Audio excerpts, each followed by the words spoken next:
मेरे दाएं तरफ जो साथी बैठे उनको बुरा लगेगा, कर्नाटक में 14,732 करोड़ रुपए इन्होंने दूसरी योजना में लगा दिए, और मध्य प्रदेश में आपने 95 करोड़ रुपए जो है दूसरे बजट में लगा दिए। हमारा जो मिलता है उसको तो मत छीनो भाई।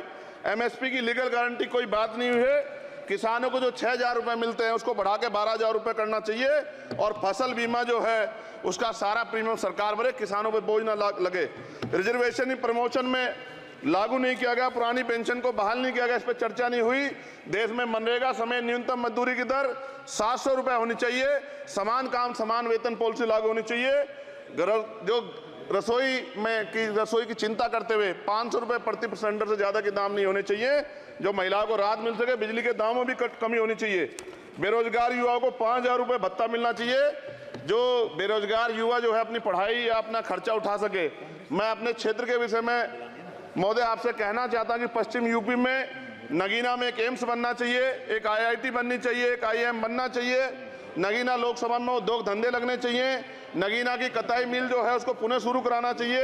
RRTC जो योजना है सरकार की, उसको मेरठ से आगे बढ़ाकर मुजफ्फरनगर, सहारनपुर से नजीबाबाद नगीना होते हुए उसको नगीना तक ले जाना चाहिए। साथ साथ नजीबाबाद से मुंबई के लिए एक ट्रेन चलनी चाहिए, और नगीना, श्योरा, किरतपुर में रेलवे के ओवरब्रिज बनने चाहिए।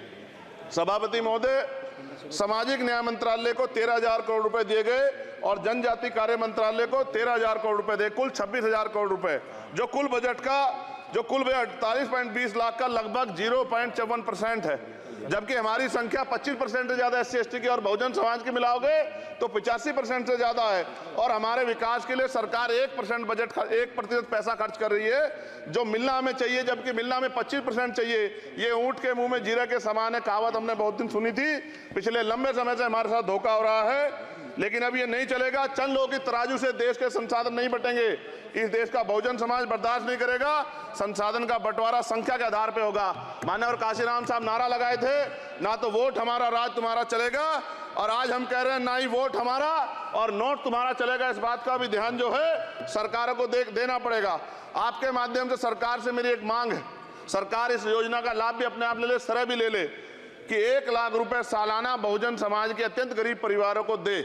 10 लाख करोड़ रुपए खर्च होंगे, लेकिन इस 1 लाख रुपए की योजना से एक झटके से एक परिवार गरीबी की रेखा से ऊपर आएगा, और इनके बच्चों को कुपोषण खत्म होगा, अच्छी शिक्षा मिलेगी, महिलाओं को सम्मानजनक जीवन मिलेगा, और इससे वास्तव में सबका साथ सबका विकास का नारा सार्थक होगा। अगर प्रश्न ये होगा कहां से आएगा, तो उसका जवाब ये है कि जब अमीरों का 16 लाख करोड़ रुपए माफ हो सकता है, कॉर्पोरेट टैक्स का घटाकर लाखों करोड़ रुपए का चुना सरकारी खजाने को लगाया जा सकता है, पेट्रोल डीजल के दाम 10 गुना एक्साइज ड्यूटी बढ़ाई जा सकती है, तो गरीबों को सरकार पैसा क्यों नहीं दे सकती। महोदय, समय आ गया है, अब निजी क्षेत्रों में आरक्षण की व्यवस्था होनी चाहिए। SC ST OBC को निजी क्षेत्रों में आरक्षण मिलना चाहिए। और मेरी आपसे ये भी मांग है, क्योंकि अब समय की मांग है और देश तेजी से आगे बढ़ रहा है, तो मैं कहूंगा कि सरकार का जो सबका साथ सबका विकास का नारा लगभग वो असत्य महसूस होता है, क्योंकि अल्पसंख्यकों में मुसलमानों, जैनों, सिखों, बुद्धिस्टों के लिए कुछ दिख नहीं रहा, उनकी कल्याण कोई योजना नहीं है। मदरसों को जो बजट मिलता था वो कम कर दिया गया है। आर्थिक तंगी से लोग मर रहे हैं। इंटर्नशिप की बात हुई है, परमानेंट रोजगार नहीं है। और दिल्ली में क्या हुआ बच्चों के साथ कल, उनकी सुरक्षा की जिम्मेदारी क्या है? वो आए तो बनने थे IAS IPS, और बन क्या गए, लाशें बन के गए। यहाँ से कोई ध्यान नहीं दे रहा है, किसी की नजर नहीं है। साथ साथ मैं आपसे ये भी आग्रह करूंगा कि हम ग्रामीण क्षेत्रों से आए लोग देश से बड़ा प्रेम करते हैं, और हम ये महसूस करते हैं कि सरकारें हमें सुनेंगी, सरकारें हमारे बारे में सोचेंगी। लेकिन ऐसा महसूस हो जाता है आज़ादी के 75 साल बाद, और जिसको अमृत काल कहा जा रहा है, आज भी SC ST OBC के लोगों पर अत्याचार हो रहा है। अभी 2 दिन पहले गोली से उड़ा दिया गया गाजियाबाद में, और राजस्थान में गर्दन काट दी गई। ये घटनाएं देख कर डर लगता है, घर से निकलते हुए भी कि आने घर वापस लौटेंगे नहीं लौटेंगे। तो मेरा सरकार से आग्रह है, अगर आज़ादी के 75 साल बाद भी हमारी हत्या हो रही है, तो हमारी मां को भी दर्द हुआ होगा जब उसने हमें पैदा किया हो। हमारी बहनों को भी हमारे खोने का दर्द होता होगा। कैसी कानून व्यवस्था है आपकी, सब कुछ है आपके पास, फिर भी जो है महिलाओं पर रेप नहीं रोक पा रहे हो, हत्याएं नहीं रोक पा रहे हो, गरीबों, दलितों, पिछड़ों, किसानों, मजदूरों की जान नहीं बचा पा रहे हो। किसान सुसाइड कर रहा है, नौजवान सुसाइड कर रहा है, और बड़ी बड़ी बातें होती हैं, इधर भी अच्छे लोग हैं, इधर भी अच्छे लोग हैं, लेकिन अच्छाई तब होगी जब जमीन पे भी कुछ काम दिखाई देगा। और जमीन पे महोदय कोई काम दिखाई नहीं दे रहा है।